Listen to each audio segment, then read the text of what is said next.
बात है। एक गांव में कमलाबाई नाम की एक बूढ़ी औरत रहती थी। उसके पास बहुत सारा पैसा होते हुए भी वो किसी की मदद नहीं करती थी।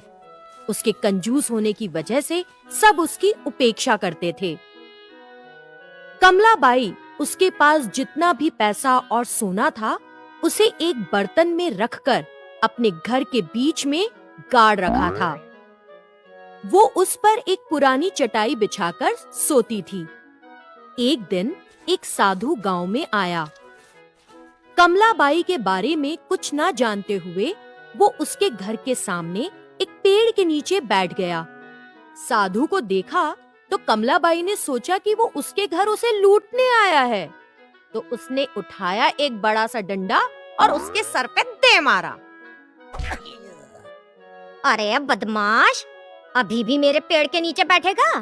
तेरी ऐसी हिम्मत! तुरंत वो साधु उठा और अपनी चीजें लेकर भाग गया। फिर उसने गांव के लोगों से कमलाबाई के बारे में पता किया। वो कमलाबाई, वो तो बहुत कंजूस है, किसी की मदद नहीं करती। बुढ़िया के पास पैसा बहुत है लेकिन देती किसी को नहीं। कमलाबाई दान दक्षिणा कुछ नहीं करती। सबसे एक जैसी बात सुनकर साधु को कमलाबाई पर दया आई और उसने उसे बदलने की सोची। उस दिन आधी रात को कमलाबाई के घर के सामने एक अनोखी घटना हुई। कोई एक काला मुखौटा पहने अपने सर पर 9 घड़े रखकर अजीब सा नाच रहा था।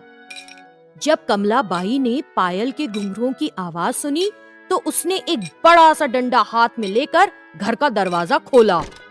एक भूतनी को घर के सामने नाचते देखकर कमलाबाई डर गई। तुरंत वो अपने घर में घुस गई और दरवाजा बंद कर दिया। फिर उसने खिड़की से बाहर झांका। भूत के सर पर 9 घड़े थे और सबसे ऊपर के घड़े में आग जल रही थी।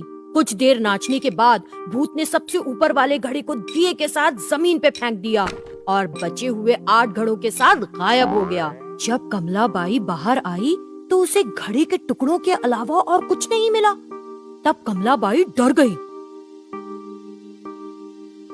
मेरे घर में भूत आया था, मेरी मदद करो, मेरी मदद करो। क्योंकि कमलाबाई को कोई पसंद नहीं करता था, किसी ने उसके चिल्लाने की फिक्र नहीं की। एक भूत मेरे घर के आगे नाच रहा था, इसका क्या मतलब हो सकता है?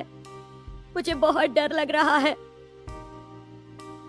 लेकिन किसी ने